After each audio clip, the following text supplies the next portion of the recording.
Oui, exactement, c'est ça. Merci beaucoup. Au revoir. J'étais en ligne avec une personne qui veut investir dans l'immobilier, mais quel est votre profil d'investisseur pour investir dans l'immobilier, de comprendre qui vous êtes. En l'occurrence, cette personne avait des freins parce qu'elle ne sait pas quel investissement lui correspond, quel profil elle a.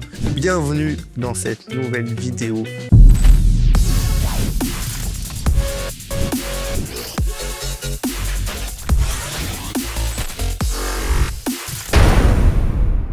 Quel investisseur vous êtes en fonction de votre profil? Vous vous dirigerez plus vers certains investissements que d'autres, plus vers certaines stratégies que d'autres. C'est comme quand vous faites des investissements financiers. Quand vous allez à la banque, que vous voulez investir sur un PEA, sur un compte titre, le banquier vous demande quel est votre profil d'investisseur. Est-ce que vous avez un profil plutôt prudent, plutôt modéré, plutôt risqué? Et c'est ce qu'on va déterminer aujourd'hui dans cette vidéo ensemble. Quel est déjà le montant d'épargne que vous êtes prêt à mettre de côté tous les mois? C'est une question importante parce que ça va définir un peu la gestion de votre compte, votre gestion financière. Est-ce que vous êtes prêt à faire des sacrifices? Quel genre de sacrifices êtes-vous prêt à faire pour investir dans l'immobilier?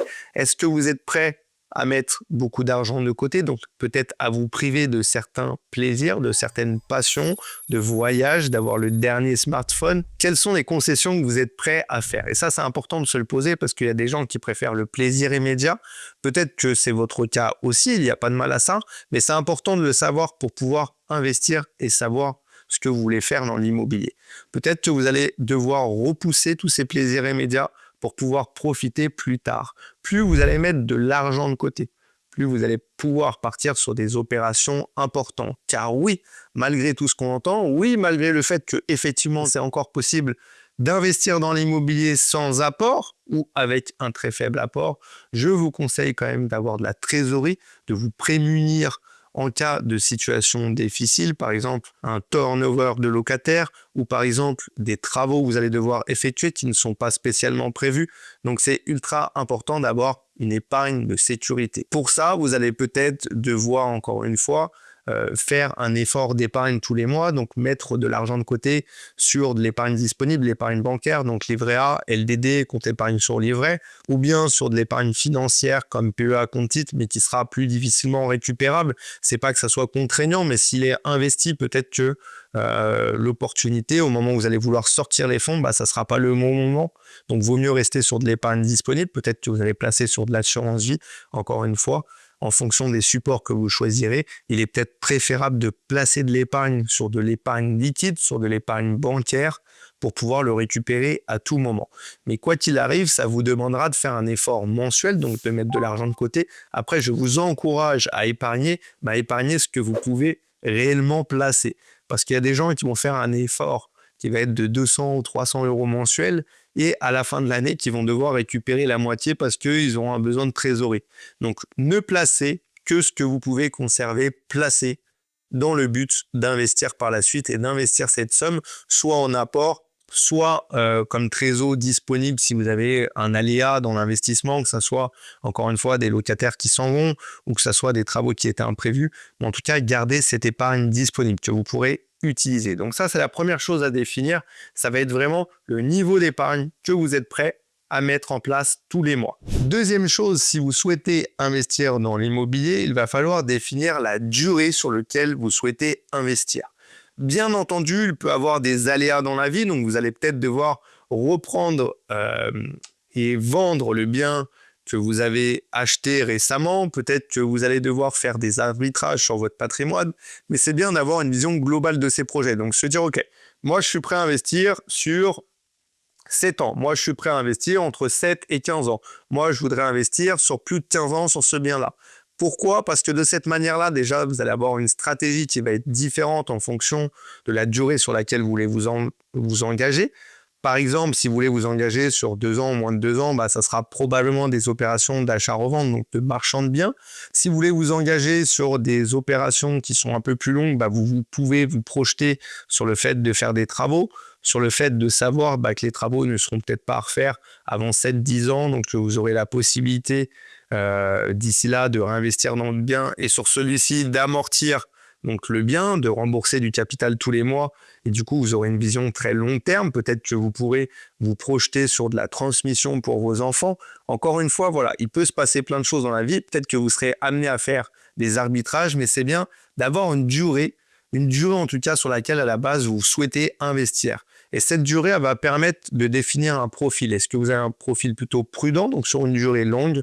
Est-ce que vous avez un profil plutôt risqué? Parce qu'investir sur des durées courtes, ça peut demander aussi de vous prémunir en cas de retournement de marché. Si vous investissez sur des durées très courtes, vous savez que vous êtes aussi confronté à ce qui peut se passer. Aujourd'hui, le marché est un peu baissier. Si vous vous retrouvez obligé de vendre, vous savez que vous risquez de perdre de l'argent sur une revente qui sera aujourd'hui sur un bien qui a été acheté il y a 2-3 ans. Donc tout ça, il faut l'anticiper et ça va nous aider à déterminer quel investisseur vous êtes. Maintenant, troisième question, c'est savoir comment vous voyez l'immobilier. Est-ce que vous voyez ça comme un placement sur 15 ans? Est-ce que vous voyez ça plutôt comme un élément de diversification? Est-ce que vous voyez ça plutôt comme une machine à cash? En fonction, encore une fois, de votre objectif, et là, on va pouvoir voir ce que vous voulez faire et la stratégie en mettre en place. Il y a des personnes qui investissent dans l'immobilier pour se créer un complément de revenu, pour se créer un revenu. Ces gens-là vont chercher plus ce qu'on appelle du cash flow, c'est-à-dire avoir de la trésorerie, donc avoir une différence entre les charges et les loyers que vous encaissez. Donc les loyers doivent être supérieurs aux charges pour dégager du cash que vous allez pouvoir utiliser pour votre vie de tous les jours, pour vous créer de nouveau une épargne, une trésorerie, ou pour pouvoir en vivre carrément. Donc ça ne sera pas la même stratégie si vous cherchez à faire du patrimonial, donc à avoir des biens peut-être avec moins de rentabilité, avec moins de cash flow, mais par contre qui sur la durée vont prendre forcément de la valeur puisque vous investissez par exemple dans des grandes villes comme Paris, Lyon, Marseille, Bordeaux. Vous investissez sur l'avenir, vous investissez dans des biens avec moins de renta, mais par contre dans des biens qui varient moins, qui ont des fluctuations qui sont moins importantes, même pendant les périodes de baisse, même pendant les périodes de hausse. C'est des biens qui sont souvent plus stables, c'est des biens patrimoniaux que vous pourrez peut-être léguer à vos enfants. Donc c'est un intérêt principalement pour les gens qui ne veulent pas de problématiques, qui ne veulent pas faire face à de grosses problématiques, puisque n'oubliez pas une chose, votre gain dans l'immobilier est corrélé au risque que vous allez prendre. Plus vous prenez de risques, plus vous avez de cash. Probablement, puisque vous allez faire face à des problématiques. Les gens n'ont pas envie de faire face à des problématiques. Donc vous, si vous êtes capable d'appréhender le risque, vous allez gagner plus de sous. Donc ça, il faut en être conscient. Donc voilà, essayez de voir quel investissement vous voulez faire. Est-ce que vous voulez un investissement qui génère du cash? Est-ce que vous voulez un outil de diversification? Est-ce que vous voulez investir sur du long terme, sur un bien plus patrimonial? C'est à vous de le définir. Si vous l'utilisez comme un outil de diversification, pas de problème. Il y a beaucoup de gens qui diversifient les stratégies, que ce soit sur du bien IMO, que ce soit sur de la bourse, que ce soit sur de la crypto, que ce soit sur de l'immobilier à l'étranger, tout ça pour ne pas mettre leurs œufs dans le même panier. Et je vous conseille de faire ça, peu importe la stratégie que vous retiendrez, il faut mixer les différentes stratégies pour lisser le risque et prendre le moins de risques possible. Le fait d'investir dans des endroits différents, dans des pays différents, dans des continents différents, ça vous permet aussi de gérer ce risque. Maintenant, quatrième chose à voir, quelle somme vous êtes prêt à investir? Est-ce que vous souhaitez investir plus entre 0 et 500 000, 500 000 et 1 million, au-delà d'1 million?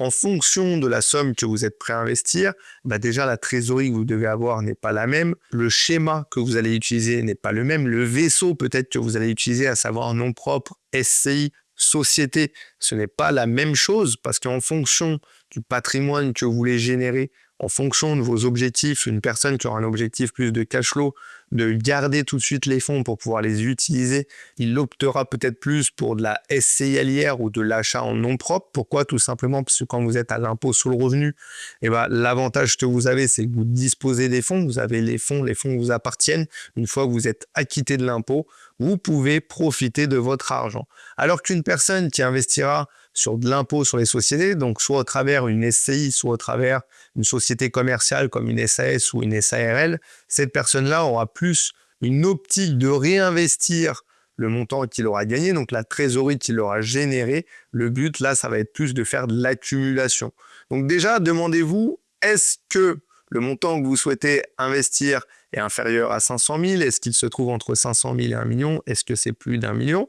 En fonction de la réponse que vous aurez, sous combien de biens vous voulez faire cet investissement. C'est-à-dire que si par exemple vous dites je veux investir 1 million, ok, mais tu veux investir 1 million avec 2, 3 biens, 5 biens, voilà. Est-ce que tu veux faire des petites surfaces, des grandes surfaces? Est-ce que tu veux un logement qui génère du cash? En fonction de ça, vous pourrez répondre aussi au niveau de patrimoine que vous voulez vous constituer. Posez-vous la bonne question aussi à savoir, est-ce que vous voulez faire de l'investissement patrimonial ou de l'investissement qui génère du cash flow? En fonction de ça, encore une fois, vous pourrez répondre à cette question et avancer. Avant de partir sur la dernière question, ce que je vous propose, c'est de prendre un rendez-vous avec le lien juste en dessous. Et comme ça, nous établirons votre profil investisseur et nous verrons comment nous pouvons vous aider et vous accompagner pour investir dans l'immobilier. Maintenant, nous allons voir la dernière question. Quel est votre objectif dans les 7 ans à venir? Est-ce que votre objectif, ça va être de vous constituer un patrimoine? Est-ce que votre objectif, ça va être de vous créer un complément de revenus? Ou est-ce que votre objectif, ça va être de vivre de vos investissements?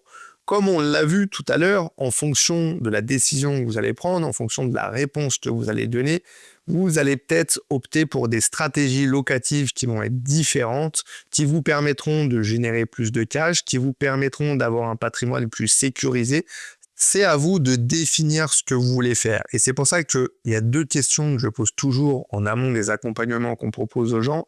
C'est quel est votre objectif dans l'immobilier? Ça, c'est le premier. Est-ce que votre objectif, c'est de faire du cash flow? Est-ce que votre objectif, c'est de créer un complément de revenus? Est-ce que votre objectif, c'est de vivre de l'immobilier?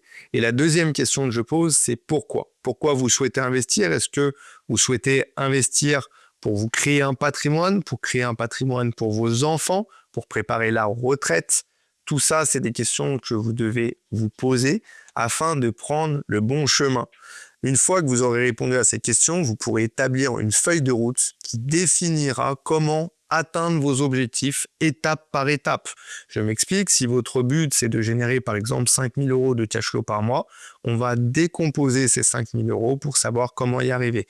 Quel investissement, quel est le montant de l'investissement que je dois faire, quelle est la stratégie que je vais utiliser, quel est le cash que je vais devoir générer, et comme ça, vous allez finir par atteindre votre objectif. Mais on ne se lance pas à l'aveugle dans l'investissement immobilier. Il n'y a pas de place pour l'improvisation dans l'investissement, donc vous devez vraiment être méticuleux et définir quel profil vous êtes et comment faire pour atteindre vos objectifs. N'hésitez pas à me mettre en commentaire si vous avez un profil plutôt prudent, sécurisé ou bien très risqué. À vous de me dire si vous avez compris par rapport aux questions quel est le profil qui vous correspond le plus. N'hésitez pas à me mettre en commentaire vos questions si vous en avez. Je me ferai un plaisir d'y répondre. N'hésitez pas à liker, commenter cette vidéo et la partager. Merci beaucoup.